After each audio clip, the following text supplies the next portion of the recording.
Kui oled edasi lükanud oma suvepuhkuse broneerimist, sest kardad, et Lähis-Ida konflikt võib taas lende häirida või piletihinnad taevasse tõsta, siis ära muretse. Sa pole kindlasti ainus. Euroopa lennufirmad peavad nüüd toime tulema suure energiašokiga, kuna lahingud Pärsia lahe ümbruses on tõsiselt häirinud marsruute, mis olid seotud Hormuzi väinaga, mis on muidugi oluline lennukikütuse varustusteel. Kütuse hinnad peaaegu kahekordistusid mingil hetkel ning kogu Euroopas kardeti tõsiselt puudujääke. Kuid EasyJeti tegevjuht ütleb, et reisijad ei peaks paanikasse sattuma. Ta kinnitab, et lennud jätkuvad sel suvel plaanipäraselt. Siiski hoiatavad lennufirmad, et reisijad käituvad teisiti. Nad ootavad broneerimisega kauem, jälgivad hindu hoolikalt ja püüavad aru saada, kas see geopoliitiline kriis on ajutine turbulents või midagi, mis võib reisikulusid lähikuudel tõsiselt muuta. Ja nüüd tahaksin pöörduda majandusteadlase Alex Komeni poole, kes on meiega stuudios, et aidata meil lahti mõtestada, mida need kõrgemad kütusehinnad ja tarbijate ärevus tegelikult tähendavad. Siin on väga vastuolulised sõnumid. Ma võin öelda reisihuvilisena, et loomulikult lendan ma Iisraelist välja. Ma ootan broneerimisega viimase hetkeni, sest kunagi ei tea, mis juhtuda võib. Aga ilmselgelt on see välismaal viibivate inimeste jaoks hoopis teistsugune kogemus. Lennufirmad ütlevad, et hetkel pole kütusepuudust, kuid lennukikütuse hinnad on siiski tõusnud. Kui palju survet see lennundussektorile, kasumlikkusele ja piletihindadele avaldab? Kas me juba näeme, et piletihinnad tõusevad? See on lennufirmade jaoks piinlik aeg. Nagu mainisite, suleti mõned suured lennuliiklussõlmed, eriti Pärsia lahe piirkonnas, näiteks Dubais ja mujal. Mõned lennufirmad läksid pankrotti. Spirit Air, Magnific Charter, Joy Air. Nii et me räägime vähemalt 3 lennufirmast, mis on pankrotti läinud. Ja nagu te ütlesite, hinnad tõusevad ja inimesed on tõesti ärritunud. Nii et seda väidet ei tohiks liiga tõsiselt võtta, sest pole ju nii, et need tegevjuhid teaksid, mis poliitiliselt USA ja Iraani vahel juhtuma hakkab.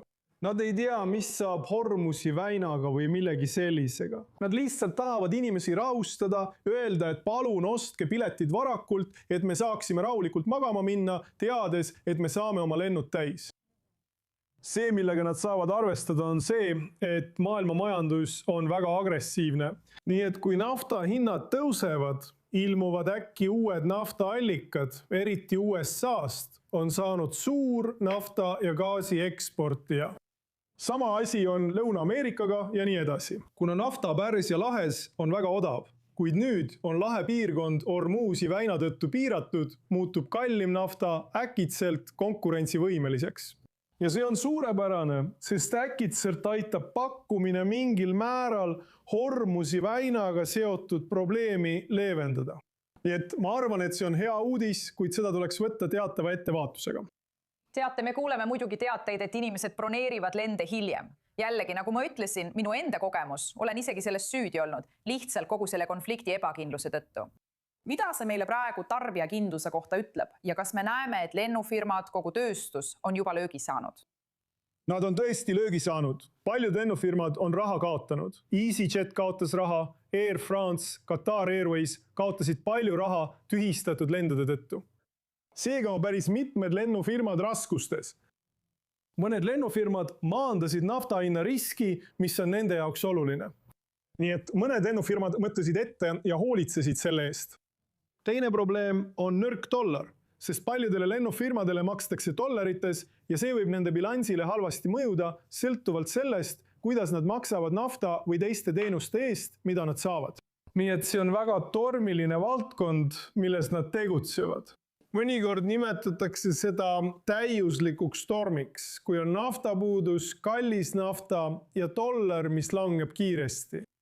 Kõik see ebakindlus põhjustab palju kriise, mida tuleb kohe lahendada. Aga ma arvan, et nad saavad hästi hakkama.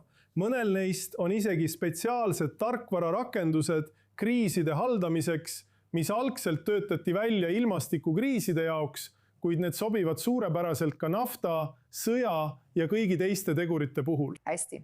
Nüüd tahaksin ma vaadata laiemalt kogu maailma majanduslikku olukorda, mitte ainult lennureise. Millised on mõned teised tööstusharud, mida praegune konflikt on kõige rohkem mõjutanud? Või valdkonnad, millele tarbijad peaksid tähelepanu pöörama?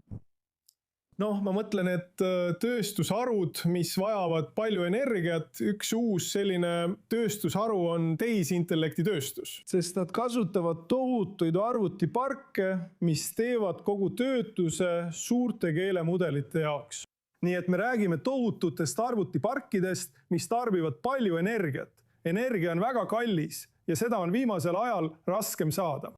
Kui rääkida logistikast, siis suurem osa sellest, mida me praegu kanname, on toodetud Kaug-Idas. Ja selle tulemusena on nende toodete tarneahelad, olgu tegemist riiete, elektroonika, autode või milleve iganes, häiritud, nagu me kogesime COVID-pandeemia ajal. Ja tulemuseks on see, et kõik need tarneahelad on häiritud, mis tähendab, et tekivad suured laovarud, mis tuleb hiljem välja saata, seega on puudujäägid ja nii edasi. Seega on see võimalus kõigile, kellel on laovarusid ja kes suudavad seda ära kasutada. See on oht neile, kes on jäänud toodeteta.